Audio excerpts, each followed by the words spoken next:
Brodes Media. Yo, what's going on, everybody? Welcome on into Sports Talk with Brodes. So, it is day 2 of Eagles-Packers week. I need to get my hand in the dirt, damn it. I need to see my big, beefy linemen ready to line up against the Green Bay squad and kick their ass over 4 quarters, right? I mean, before you know it, it'll be here, but this week is going to drag out. I already had to go to the dentist and get a deep cleaning. They could only do half my face because of the insurance, so they have to do half my other face on Friday at 11:30 a.m. So why don't you just factor in one of the worst situations you could ever fathom as a human?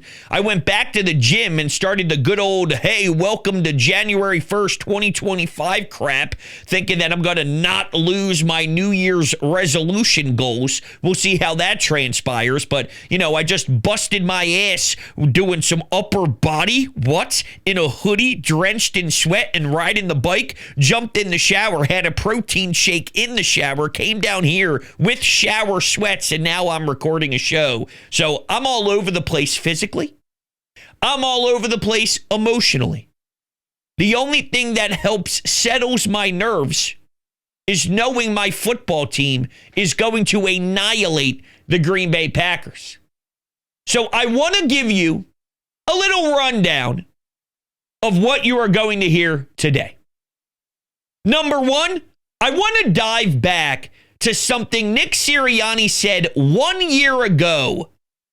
And it does apply to where we stand right now with Jalen Hurts. It's interesting. I'll read you that quote in a moment. I also want you guys to hear from Ron Jaworski, who said something that will blow your mind in regards to facing the Packers. We have some anytime hotline calls and so much more. Before we dive into it, of course, playoffs. We're talking about playoffs, you bet we are.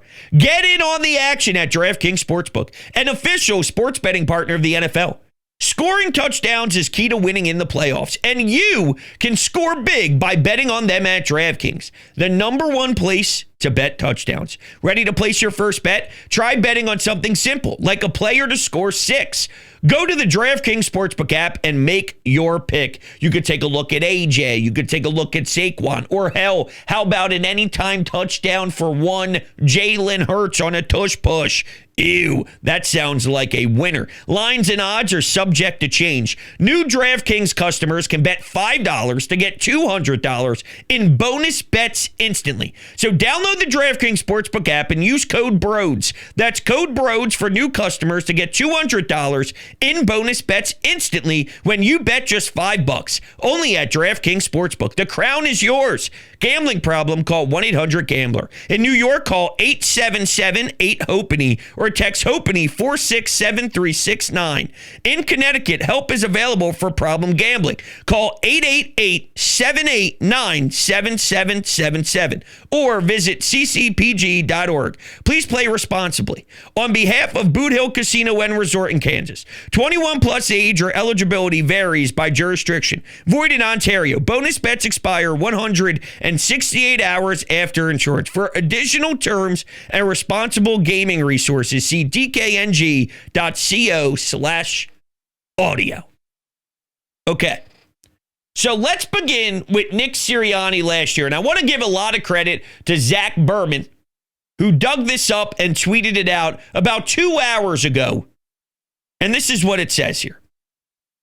As a preview of what's to come with Jalen Hurts questions, here was Nick Sirianni offering his weekly playbook for injury questions last year when a national reporter asked about Jalen Hurts' status. Here's the quote from Coach. I know you're not here every day with the local media. I'm probably not giving you that information. We'll see. Got to talk to the trainers. Talk to Jalen. We'll get him in tomorrow. John is going to ask me tomorrow. Elliott will ask me tomorrow. How's Jalen? And I'm going to say, I got to see him a little bit more. I'll let you know on Wednesday. Wednesday is going to come. It's going to be before practice. They're going to ask me again. And I'm going to say, I have got to see how it's looking out there, and I will give you more information on Friday. Friday, we'll see if he's on the injury report or not. And then when Friday comes, they're going to ask me, what do you think? What's going to happen here? And I'll say, we'll get you the injury report later in the day. I just string them along. So why is that important? What do you think we are about to experience in just about 24 hours or so? I'm just preparing myself and preparing you. Now, we did get hit with some news right before I started recording the show that Ian Book has been kicked out of town.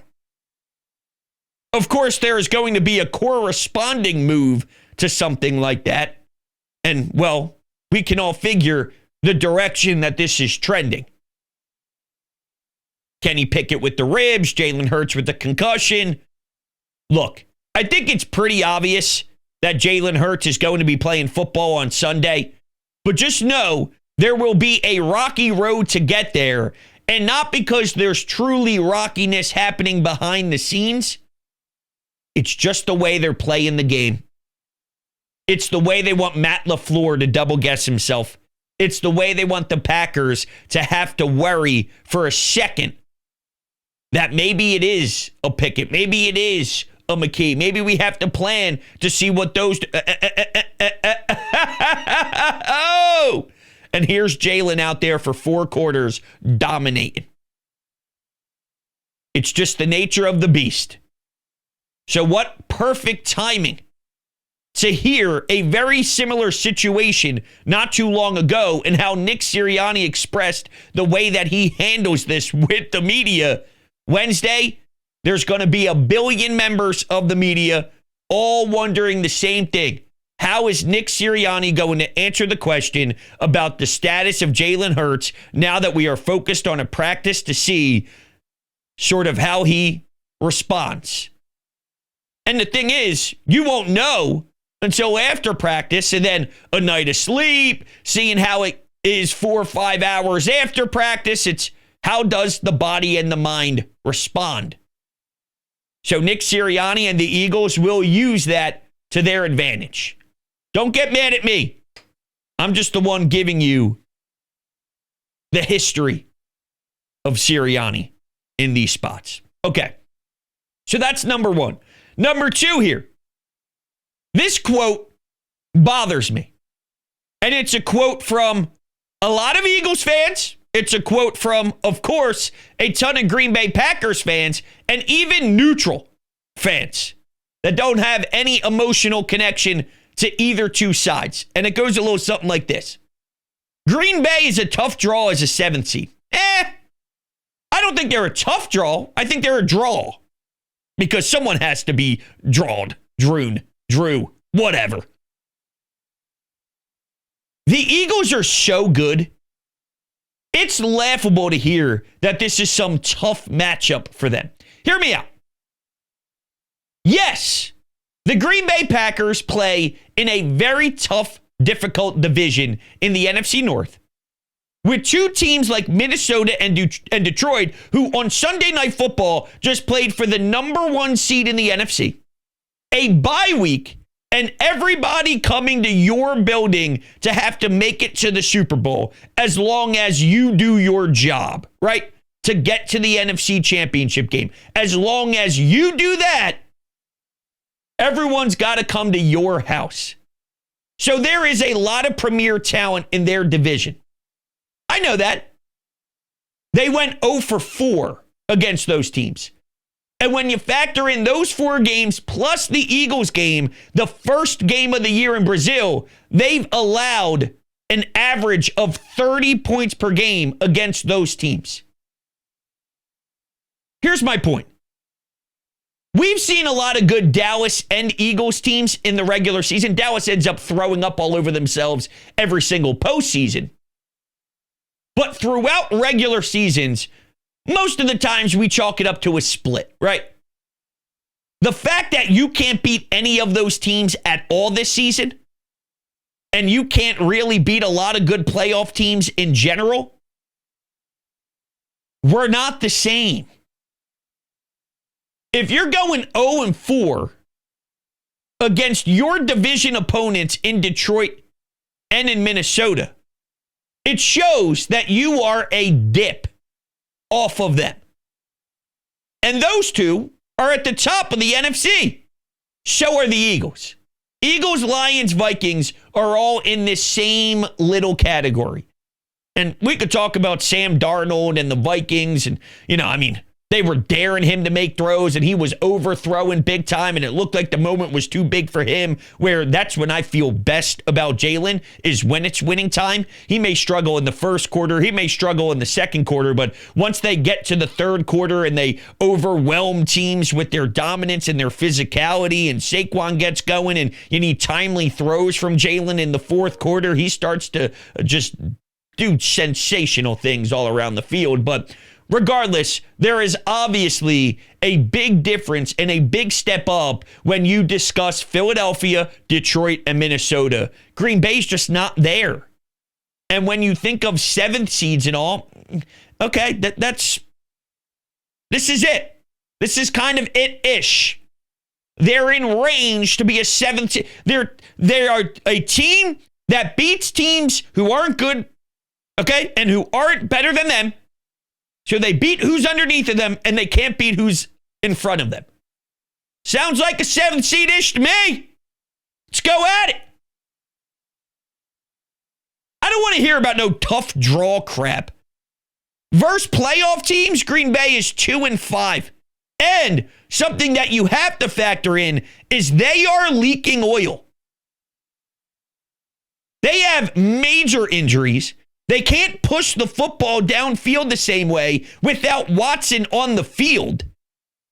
It changes big time how they are going to target what we have with our DBs and our secondary.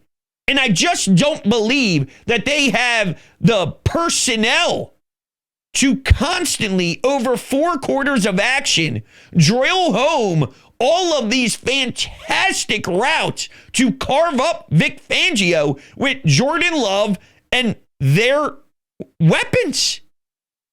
I'm not afraid of their run game. You ever hear Jordan Davis? You hear Zach Bond? You hear a Nolan Smith? You hear a Josh Sweat? You hear a Jalen Carter? They have a nice run game. Wait until you meet our defensive front. Wait until you meet our linebacking play, which we finally have. And we have shutdown corners. And we have CJ GJ, who's a ball hawk. It's night and day. It's 2 different extremes. It's blue and orange. Okay? It's what it is. They're not the same. It's a 2 seed and a 7 seed. And the Eagles have 14 wins for a reason. Because they are significantly stronger. And if I went through some of the impressive wins the Eagles have, Ravens, going on the road to play the Rams, a Steelers team, leaking oil as well. But when you look through their stretch of football, and it was, oh, this is a big test. Well, this is a big test. Oh, this is a big test. They answered it. They answered it. They answered it. So you want to look through, let's see here.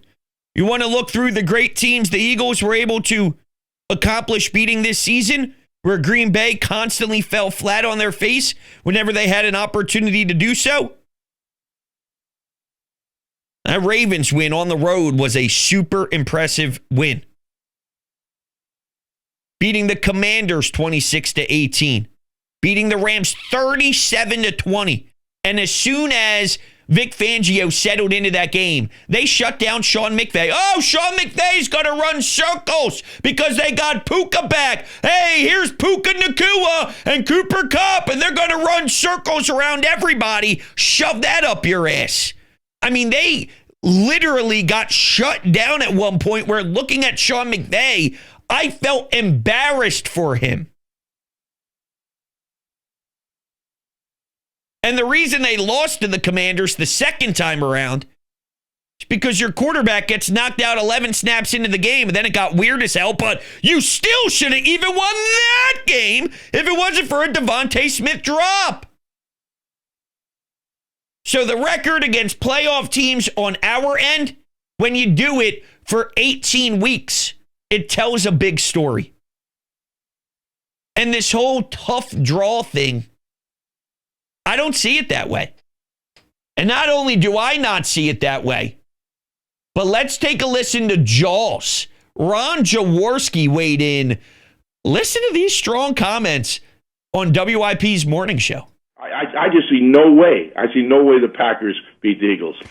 Well, hold on. Wow. You see no way. See no way, Joe.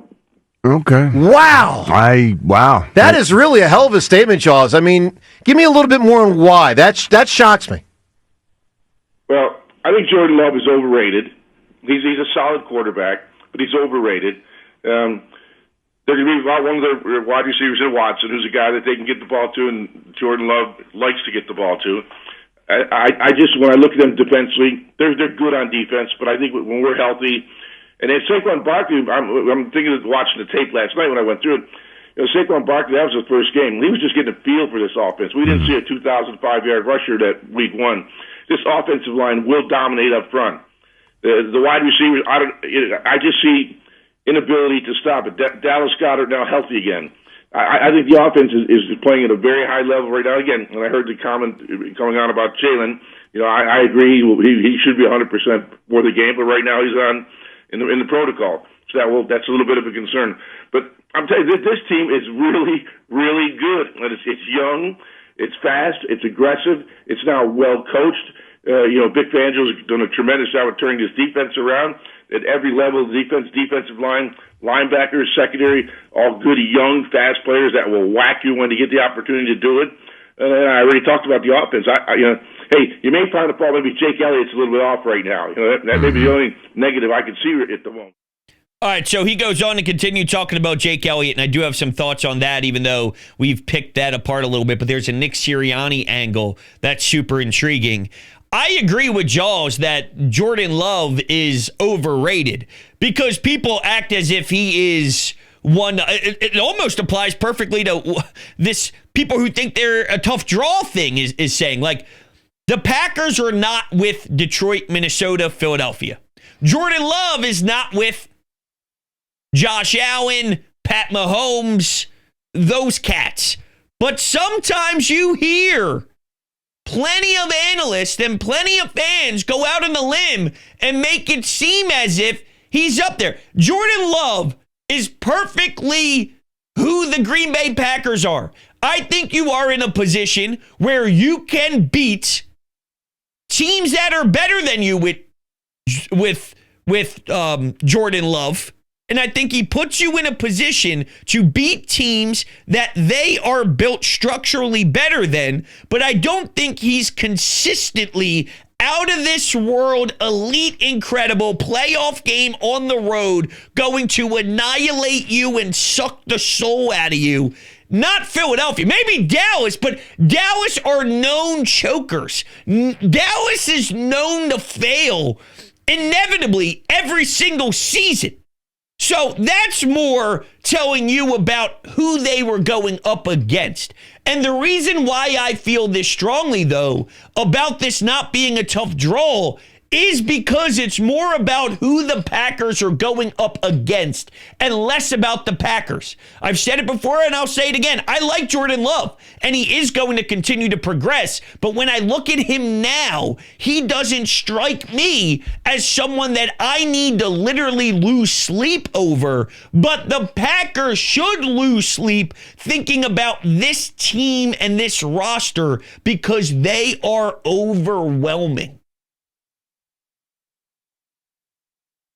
I got hit with this question, and I think it's a very fair question.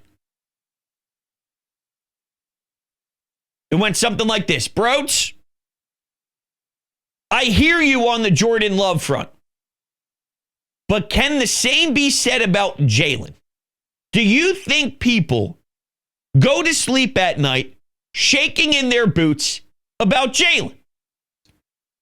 Objectively speaking, no. Not the same way if Tom Brady had 1 minute and 40 seconds to go with no timeouts, you left too much time on the clock. If Pat Mahomes gets the ball and there's 1 minute and 7 seconds to go and there's no timeouts, you left too much time on the clock. If you leave 7 seconds sometimes for Pat Mahomes, right? So, no. But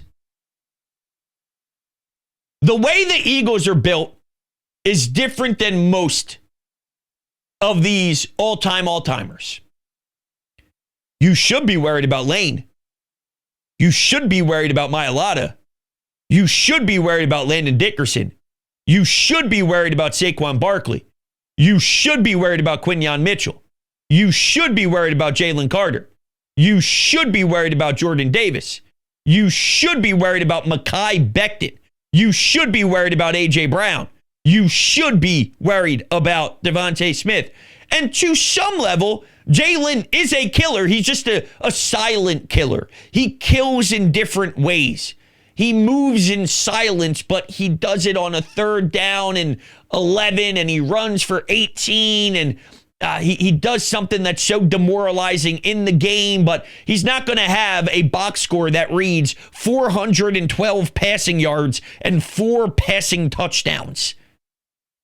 It'll be in a way where he throws for 240 yards very efficiently. He'll rush for 68 yards and have 3 total touchdowns, 1 passing, 2 rushing, 1 on a tush push, 1 on a 3-yard keeper, and then he has a nice dot to maybe Dallas Goedert in the end zone. So it's just effective. It looks different. It's not as for an individual standpoint, it's not as overwhelming as some of the top elite, top 2, top 3 QBs. I don't think that's who he is. But when you look at the way Howie Roseman built this thing, it clicks.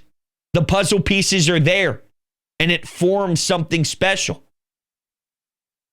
And Nick Sirianni's a big part of that too. And speaking of Nick, so Jake Elliott was mentioned there. And you know what? Before we get into that, as always, if you are new to the channel, make sure you hit the subscribe button, hit the thumbs up button as well. You could take these shows on the road with you by going to Apple Podcasts, Spotify, any of your podcasting platforms. And if you leave a 5-star rating and a review on those platforms, it will truly help out tremendously. I can't thank you enough. You can subscribe over there and, make sure you take Brodes on your car rides, which is always a phenomenal, phenomenal thing.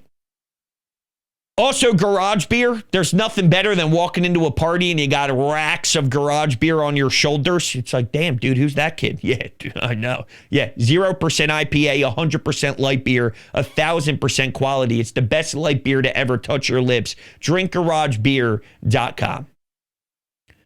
So, with Jake Elliott being the one concern, are we going to get Nick Sirianni calling the game differently due to not knowing what version of the kicker you have?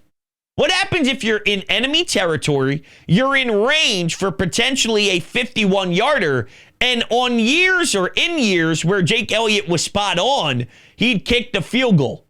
But now on 4th and 4, he decides to gamble a little bit because his numbers aren't very reliable when it's 50+.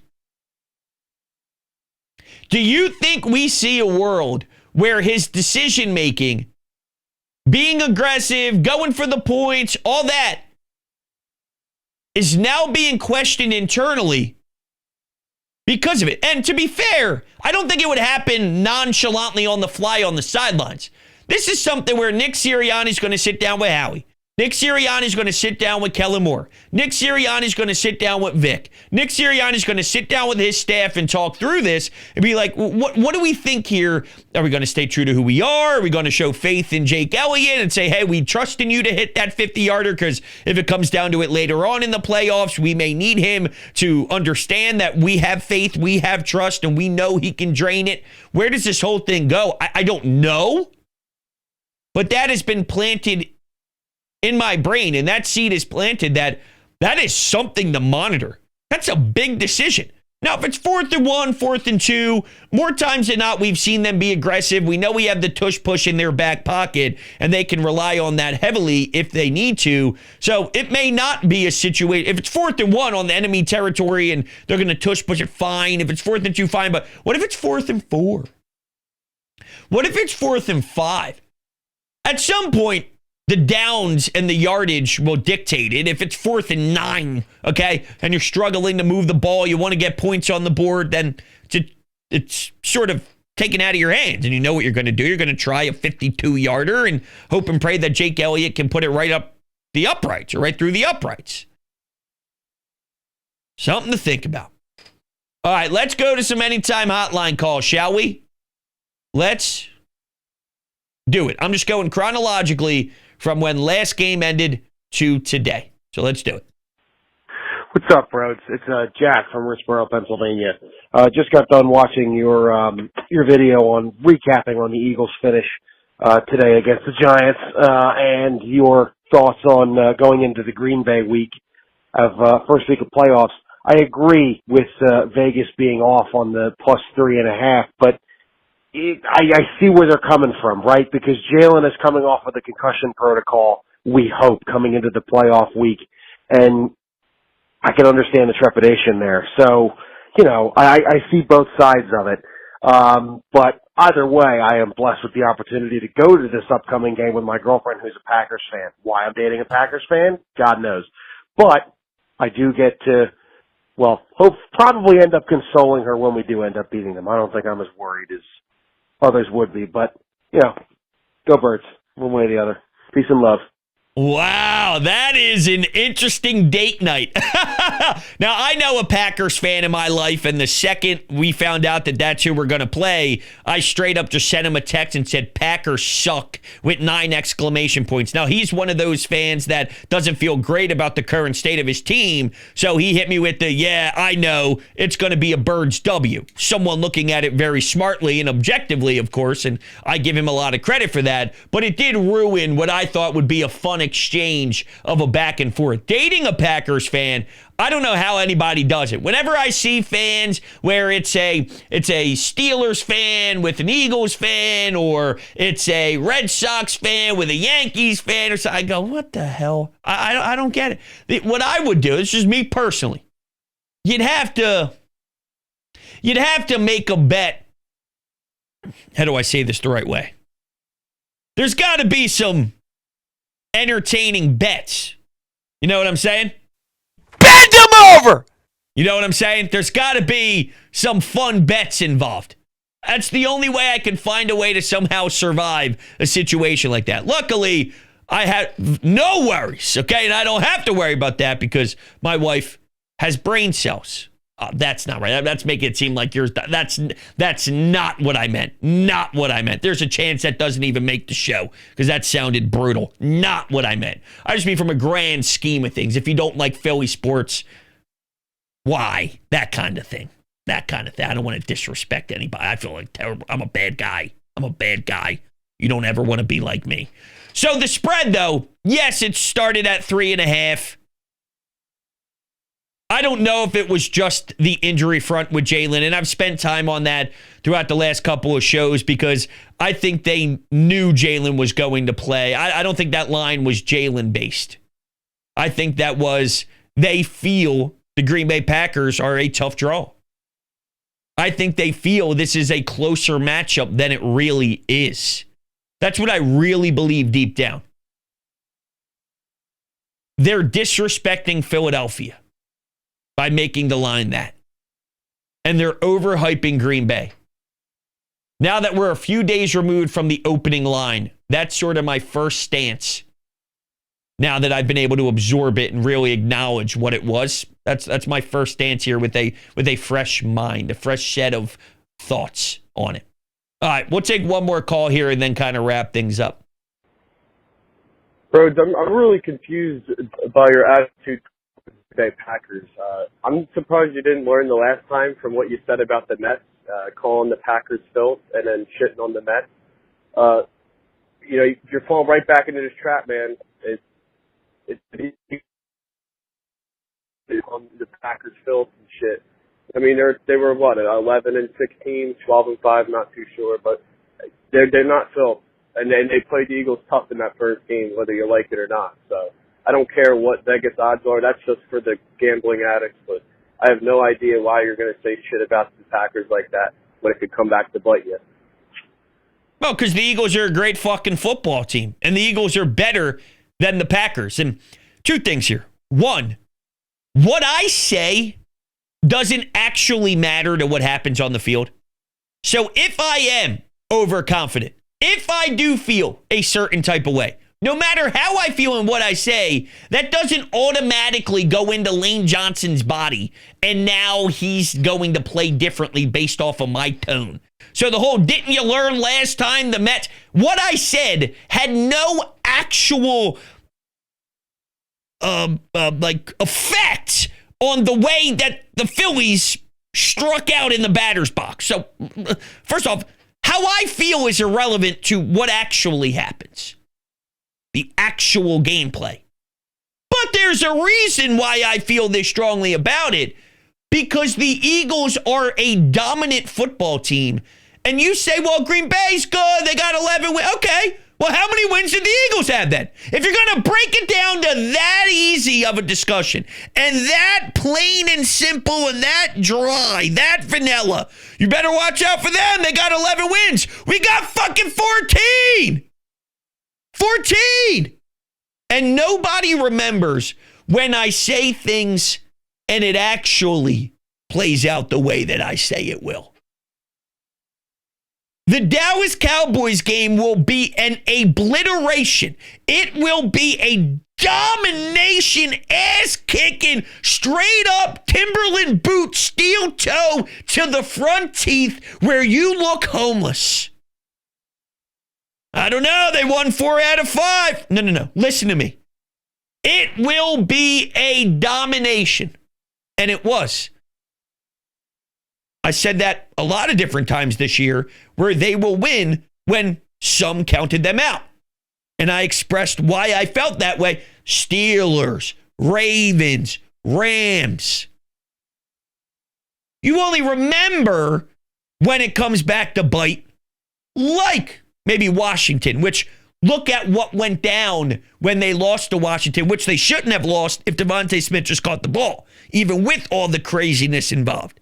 And yes, the Mets, I'm aware. But the reason I feel strongly about this is when I say it, we don't have a 7-win football team and I'm just being obnoxious and being a jerk off for no reason. The Eagles are great. And when you relate their greatness to other teams, sure, I can use the word filth. Yeah, why not? The Eagles are one of the best teams in the NFC. The Packers are a good team. We're great. They're good. Filth. Sorry. If that bothers you, well, I don't apologize. Thank you all so much for hanging out with me today. Greatly appreciate all your love and support. You guys are fantastic. Thank you all so much. I love you to death. You guys are the greatest in the world, and I will catch you all on the next one. Go Birds!